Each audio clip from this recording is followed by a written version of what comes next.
नमस्कार दोस्तों, जय हिंद, वंदे मातरम। आप सभी का स्वागत अभिनंदन है टीटी फैमिली शिक्षकों के परिवार जायसवाल कोचिंग सेंटर पर, पावर्ड बाय शिक्षा ही प्रकाश है।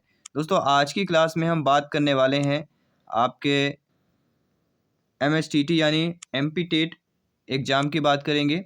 साइंस का चैप्टर रहेगा, विज्ञान का चैप्टर रहेगा। ये पहली क्लास है। और जो आपका ब्रह्मांड का चैप्टर है पहले चैप्टर में, तो ब्रह्मांड चैप्टर से हम शुरुआत करेंगे क्लास वाइज, और एग्जाम के पहले पूरा हम कंप्लीट करेंगे। तो सभी लोग तैयार हो जाइए। जी हाँ दोस्तों, आज हम महत्वपूर्ण प्रश्न करेंगे। ब्रह्मांड के 40 प्रश्न करने वाले हैं। पूरा ब्रह्मांड का चैप्टर करेंगे। इसके बाद जो अदर आपका चैप्टर उसको कंप्लीट करेंगे। पूरी प्रिपरेशन करेंगे आपके 120 क्वेश्चन पक्का करने के लिए। क्या आप सभी लोग तैयार हैं? कमेंट बॉक्स में कर दीजिएगा। सभी लोग तैयार हो जाइए। आइए प्रश्नों की बात करते हैं, जिनमें से पहला प्रश्न है जो आप लोगों की स्क्रीन पर ऑलरेडी आ चुका है।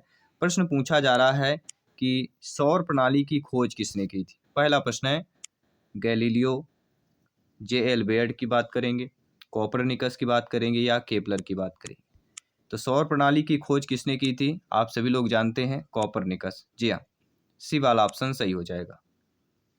इसके बाद दूसरा प्रश्न है। दूसरा प्रश्न क्या पूछा जा रहा है कि सूर्य के चारों ओर घूमने वाले खगोलीय पिंड क्या कहलाते हैं? ग्रह कहलाते हैं, उपग्रह कहलाते हैं, क्षुद्रग्रह कहलाते हैं, पुच्छल तारा कहलाते हैं।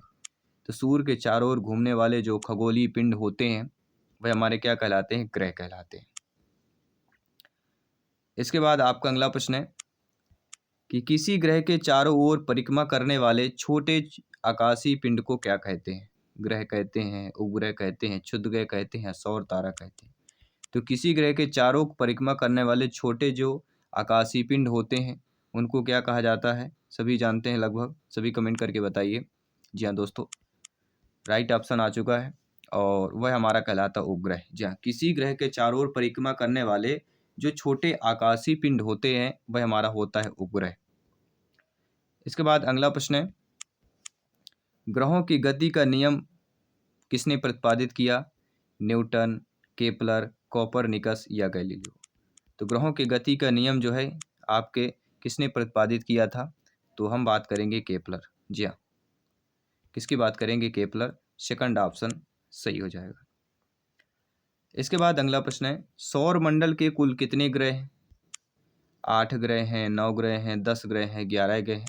तो सौर मंडल के ग्रहों की बात कर रहे हैं।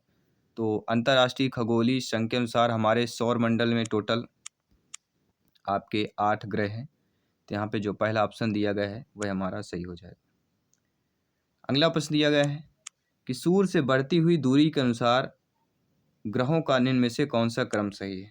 बुध, शुक्र, पृथ्वी, मंगल, बुध, पृथ्वी, मंगल, शुक्र, बुध, मंगल, पृथ्वी, शुक्र, बुध, मंगल, शुक्र, पृथ्वी। देखिए, सूर्य से बढ़ती हुई दूरी का जो हमारा क्रम सही होता है, और वह जो क्रम हमारा सही होता है बुध, शुक्र, पृथ्वी, मंगल।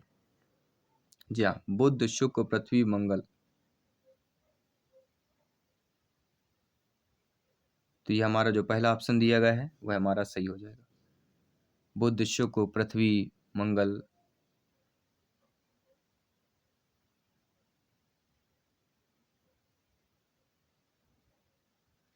पहला ऑप्शन सही हो जाएगा। इसके बाद बृहस्पति, शनि, अरुण, वरुण, इनकी बात करेंगे। अगला, पृथ्वी से बढ़ती हुई दूरी के अनुसार ग्रहों का निम्न में से कौन सा सही क्रम है? पृथ्वी से बढ़ती हुई दूरी के अनुसार तो मंगल, शुक्र, बुध, बृहस्पति, शुक्र, मंगल, बुध, बृहस्पति, शुक्र, बुध, मंगल, बृहस्पति, या मंगल, शुक्र, बृहस्पति, बुध की बात करेंगे। तो पृथ्वी से बढ़ती हुई दूरी के अनुसार ग्रहों का हमें क्रम बताना है। ग्रहों का जो सही क्रम है वह हमें बताना है, और वह हमारा सही क्रम होता है शुक्र, मंगल, बुध, बृहस्पति।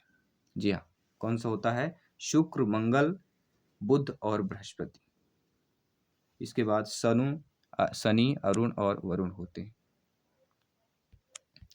अगला है, आकार के अनुसार सौरमंडल में ग्रहों का अवरोही क्रम क्या होता है?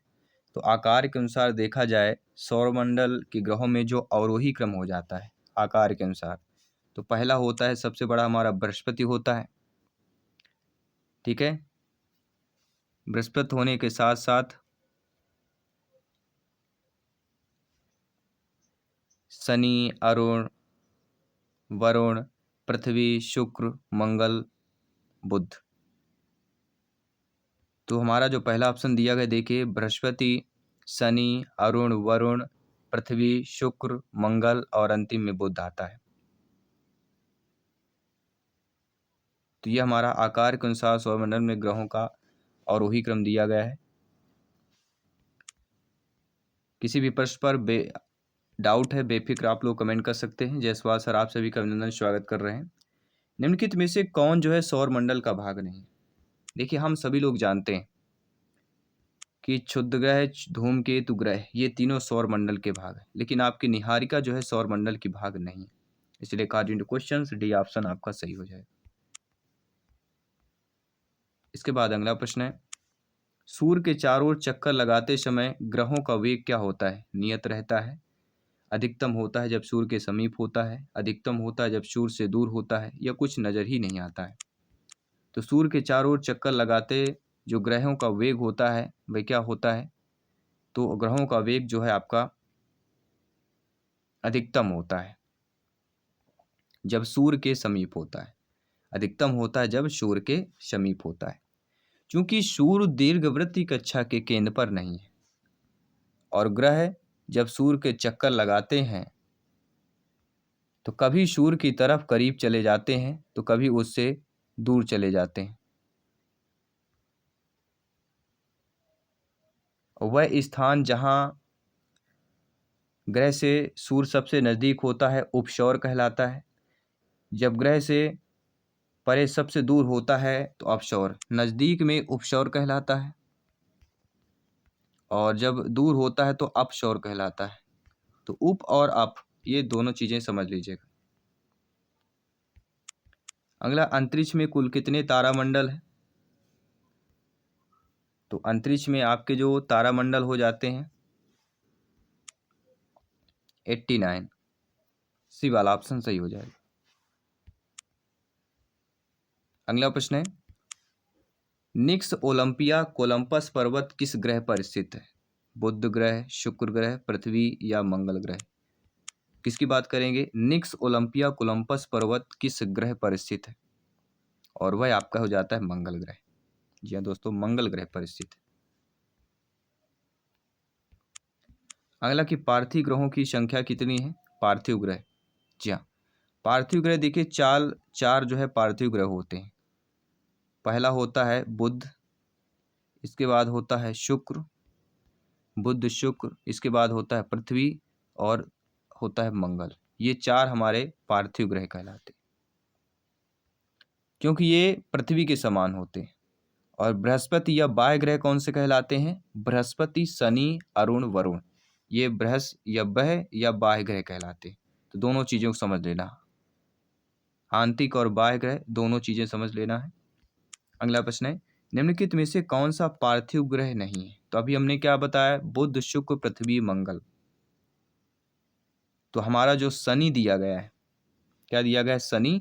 शनि हमारा क्या है? पार्थिव ग्रह नहीं आता है, हमारा बाह्य ग्रह आ जाता है।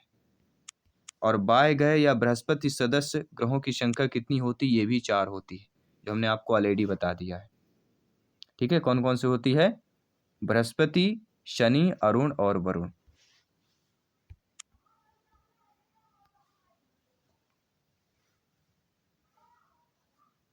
इसके बाद अगला प्रश्न देख लेते हैं। अगला प्रश्न है, बृहस्पति सदस्य ग्रहों में सम्मिलित नहीं है। शनि, अरुण, वरुण, मंगल। बृहस्पति सदस्य ग्रहों में सम्मिलित नहीं है, तो आपका मंगल जो है सम्मिलित नहीं है। बाकी शनि, अरुण, वरुण ये आपके सम्मिलित है। इसीलिए हमने चारों को बता दिया था ताकि आप लोग अच्छे तरीके से समझ सकें। निम्नलिखित में से किन दो ग्रहों को छोड़कर शेष सभी ग्रह के चारों ओर वामावर्त घूमते हैं? जी हाँ, दो ग्रहों को छोड़कर सारे किस प्रकार घूमते हैं? वामावर्त घूमते हैं। तो आप सभी लोग जानते हैं कि शुक्र और अरुण को छोड़कर, किसको? शुक्र और अरुण को छोड़कर बुध, शुक्र, पृथ्वी, शुक्र, अरुण, वरुण, जो ये ग्रुप दिया गया है,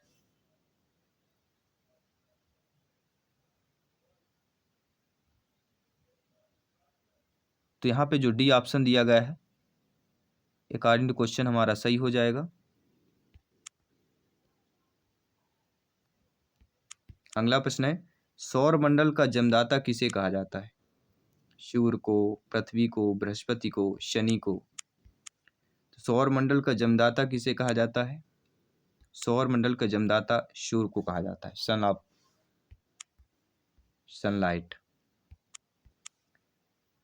ब्रह्मांड में विस्फोटी तारा कहलाती है धूमकेतु, उल्का, लुब्धक या अभिनव तारा।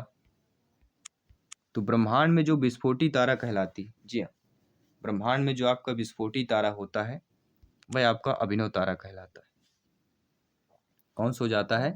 अभिनव तारा की बात करें, डी ऑप्शन की बात करें। अगला प्रश्न है, वैज्ञानिक जिन्होंने सर्वप्रथम खोज की कि पृथ्वी सूर्य के चारों ओर घूमती है, न्यूटन, डाल्टन, कॉपरनिकस या आइंस्टीन। तो वह वैज्ञानिक जिन्होंने सर्वप्रथम खोज की कि पृथ्वी सूर्य के चारों ओर घूमती है, वह हम बात करेंगे कॉपरनिकस। सी ऑप्शन सही हो जाएगा। अगला प्रश्न देखिएगा, ये 2020 क्वेश्चन को हमने सेट बनाया है। आज हम 2 सेट करेंगे, यानी टोटल 40 क्वेश्चंस करेंगे, क्योंकि एग्जाम बहुत ही नज़दीक है, पूरा सिलेबस को कवर करना है। अगला प्रश्न, निम्नलिखित में से कौन सा ग्रह नहीं है जिसे प्राचीन भारतीय ग्रह मानते थे? प्राचीन जो भारतीय थे, हमारे पूर्वज, जो ग्रह मानते थे, लेकिन अब वह ग्रह नहीं माना जाता, वह कौन सा है? और वह कहलाता है सूर्य। जब खोज किया गया तो सूर्य आपका ग्रह नहीं, सूर्य एक तारा कहलाता है। सूर्य के संगठन में सहायक गैस कौन कौन सी होती हैं? Oxygen, carbon dioxide, helium oxygen, helium nitrogen, hydrogen और हीलियम की बात करेंगे। सूर्य के संगठन में सहायक जो गैसें होती हैं वह हाइड्रोजन और हीलियम होता है। कोई भी डाउट हो बेफिक्र आप लोग कमेंट कर सकते हैं। अगला, सूर्य के मध्य भाग को क्या कहा जाता है? समताप मंडल, प्रकाश मंडल, वर्ण मंडल या स्थल मंडल कहा जाता है। तो जो सूर्य का जो मध्य भाग होता है, जी हाँ, सूर्य का जो मध्य भाग होता है उसे प्रकाश मंडल कहा जाता है।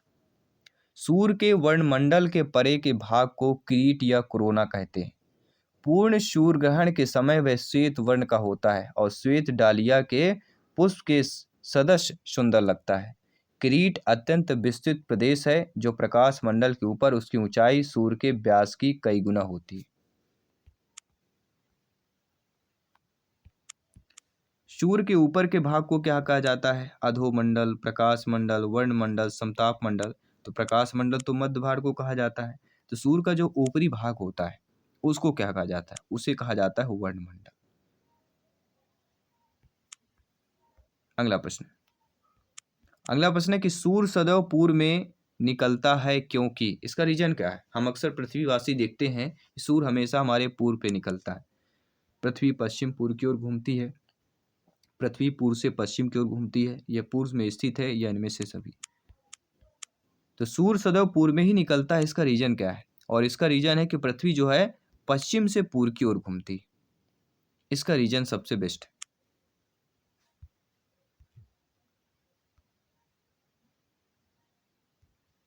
आइए बात करते हैं अगले प्रश्न की। अगला प्रश्न दिया गया है कि नॉर्वे में अर्धरात्रि के समय सूर्य कब दिखाई देता है? 21 मार्च, 23 सितंबर, 21 जून या 22 दिसंबर को दिखाई देता है। तो नॉर्वे में अर्धरात्रि के समय सूर्य जब दिखाई देता है वह कहलाता है 21 जून।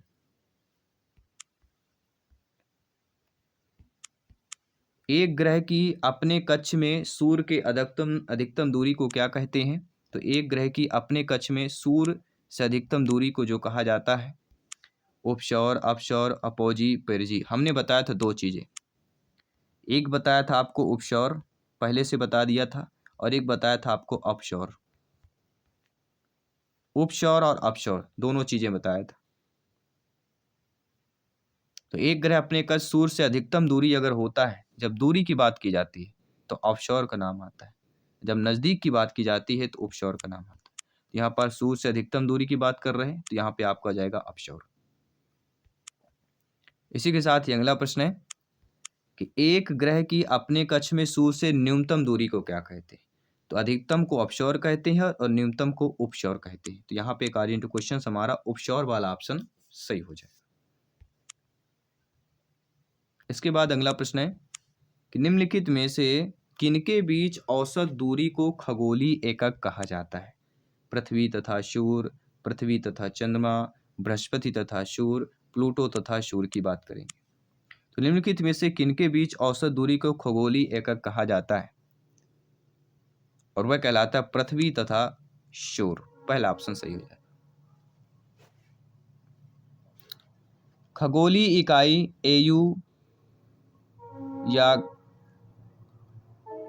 लंबाई इकाई जो लगभग 150 मिलियन किलोमीटर है, पृथ्वी से सूर्य की दूरी पर यह आधारित है और इसका सही मान आपको 1495978706991 प्लस माइनस 30 मीटर के लगभग, यानी लगभग आपका 150 मिलियन किलोमीटर या 93 मिलियन मील। अगर मील में पूछा जाए तो 93 मिलियन मील। अगला प्रश्न देख लेते हैं। मध्यरात्रि सूर्य का अर्थ क्या होता है? शांत प्रकाश, उदीयमान सूर्य, बहुत चमकदार चंद्रमा, सूर्य का ध्रुवीय वृत्त में देर तक चमकना। तो मध्यरात्रि सूर्य का अर्थ क्या होता है? तो मध्यरात्रि जो सूर्य का अर्थ हो जाता है वह हमारा हो जाता है, सभी लोग बताइए।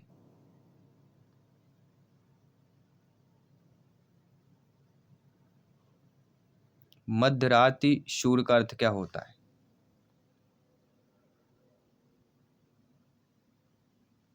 आर्कटिक क्षेत्र की बात करते हैं, दिखाई देता है वैसे। सूर्य का ध्रुवीय वृत्त में देर तक चमकना, सूर्य का ध्रुवीय वृत्त में देर तक चमकना मध्यरात्रि सूर्य का अर्थ हो जाता है। मध्यरात्रि सूर्य का किस क्षेत्र में दिखाई देता है? भूमध्य सागरीय, भूमध्य रेखीय, आर्कटिक या जापान से पूर्व की क्षेत्र। तो मध्यरात्रि का सूर्य जिस क्षेत्र में दिखाई देता है वह हमारा आर्कटिक क्षेत्र कहलाता है। अगला प्रश्न है, सूर्य में काला धब्बा क्या होता है? जी हाँ, सूर्य में काला धब्बा जो होता है वह सूर्य में एक बड़ा छेद होता है। दिन के दौरान धब्बे ऊर्जा के स्रोत होते हैं। धब्बे के वे स्थान जो प्रकाश उत्सर्जित करने में असमर्थ होते हैं या इनमें से कोई नहीं। तो सूर्य में काला धब्बा जो होता है उसको क्या बोलते हैं? तो सूर्य में जो काला धब्बा होता है, धब्बे वे स्थान होते हैं जो प्रकाश उत्सर्जित करने में असमर्थ होते हैं, उनको धब्बा कहा जाता है। ये प्रकाश उत्सर्जित करने में असमर्थ होते हैं। सूर्य के रासायनिक मिश्रण में हाइड्रोजन का प्रतिशत कितना होता है? 71, 61, 75 या 54? तो सूर्य के रासायनिक मिश्रण में हाइड्रोजन का प्रतिशत, हाइड्रोजन की जो मात्रा होती है वह कहलाती है 73%। यहाँ जो आपका दिया गया है 1, वैसे राइट आपका 73%। और पॉइंट में है एट आपको बता देता हूँ 73.46% है। एट बिल्कुल A to Z। और इसके बाद आता है हीलियम का। इसके बाद आता है नंबर हीलियम का। हीलियम का है 24.85%। इसके बाद ऑक्सीजन का आता है जिसका है 0.77%। इसके बाद कार्बन का आता है जो है 0.29%। सूर्य के रासायनिक मिश्रण की बात करें, निम्नलिखित में से कौन सा एक तारा है? तो हम इस सभी लोग बात कर चुके हैं जो पूर्वज इसे ग्रह मानते थे। अब सूर्य एक हमारा तारा है। सौर पृष्ठ पर लगभग कितना तापमान होता है? 800 degree Celsius, 600 degree Celsius, 6000 degree Celsius या 1000 डिग्री सेल्सियस होता है। तो सौर पृष्ठ पर जो लगभग तापमान देखा गया है, आंका गया है, माना गया है, वो वह माना गया है 6000 डिग्री सेल्सियस। आप सोच सकते हैं यहाँ 40 से 45 पारा हो जाता है तो गर्मी में हालत खराब हो जाती है। यहाँ पे 6000 डिग्री सेल्सियस, ठीक है, कोई भी जाए, कोई भी धातु जाए, बिल्कुल पिघल के बिल्कुल पानी जैसे हो जाए। अगला, सूर्य की सतह पर हाइड्रोजन के अलावा दूसरा कौन सा बहुतायत में पाया जाता है? Helium, neon, argon, oxygen. तो सूर्य की सतह पर हाइड्रोजन के अलावा दूसरा कौन सा बहुतायत में पाया जाता है? तो हाइड्रोजन के अलावा हमने क्या आपको बताया था? हीलियम बताया था। ठीक है, हाइड्रोजन के अलावा हमने आपको वह क्या बताया था? हीलियम। और हीलियम का कितना प्रतिशत बताया था आपको? 24.85%। और हाइड्रोजन को कितना बताया था? 73.46% बताया था। अगला प्रश्न है, सूर्य प्रकाश धरती तक पहुंचने में कितने मिनट लेता है? 8.3, 7.3, 9.4 या 10? जी हाँ, मिनट की बात करेंगे तो सूर्य का प्रकाश जो है धरती तक पहुंचने में कितना मिनट या कितना समय ले लेता है? तो 8 मिनट 3 सेकंड के आसपास ले लेता है। कितना? 8 मिनट और 3 सेकंड। इसके बाद है कि सूर्य के सबसे पास कौन सा ग्रह होता है? बुध है, बृहस्पति है, शुक्र है या मंगल है? सूर्य के सबसे पास जो ग्रह कहलाता है वह हमारा बुध ग्रह कहलाता है। बुध, शुक्र, पृथ्वी, मंगल, बृहस्पति, अरुण, वरुण, ये हमारे 8 ग्रह हैं। बुध नक्षत्र में एक वर्ष में दिनों की संख्या कितनी होती है? जी हाँ, बुध नक्षत्र में 356, 86 या 88। तो बुध नक्षत्र में देखा जाए एक वर्ष में दिनों की संख्या, जो वर्ष में सबसे दिन यानी कि परिक्रमा पूर्ण कर लेता है, और वह लगभग आपका 88 दिन। बुध नक्षत्र में एक वर्ष मतलब 88 दिन में पूर्ण हो जाता है। अगला, किस ग्रह में चंद्रमा की तरह कलाएं होती हैं? मंगल ग्रह में, बुध ग्रह में, बृहस्पति ग्रह में या शनि ग्रह में? अब ये आपको कमेंट करके बताना, फीडबैक करके बताना है। ये आप सभी के लिए मॉक क्वेश्चन के रूप में प्रश्न दिया जा रहा है कि किस ग्रह में चंद्रमा की तरह कलाएं होती हैं। और साथ ही साथ 40 क्वेश्चन हमने किया। 40 क्वेश्चन में आपने कितना फीडबैक किया ये भी आपको कमेंट करके बताना है। और डेली हमारी क्लास होगी 4 PM में। आपके साइंस की क्लास है, तो सब आपके क्लासेज वाइज है, पार्ट वाइज है। पूरा चैप्टर कंप्लीट करेंगे एग्जाम के पहले, इसके बाद प्रैक्टिस सेट भी करेंगे। बाकी 7 PM में पेडागोजी क्लास आएगी, तो जरूर देखिएगा। सभी मित्रों को जय हिंद, वंदे मातरम, धन्यवाद सभी का।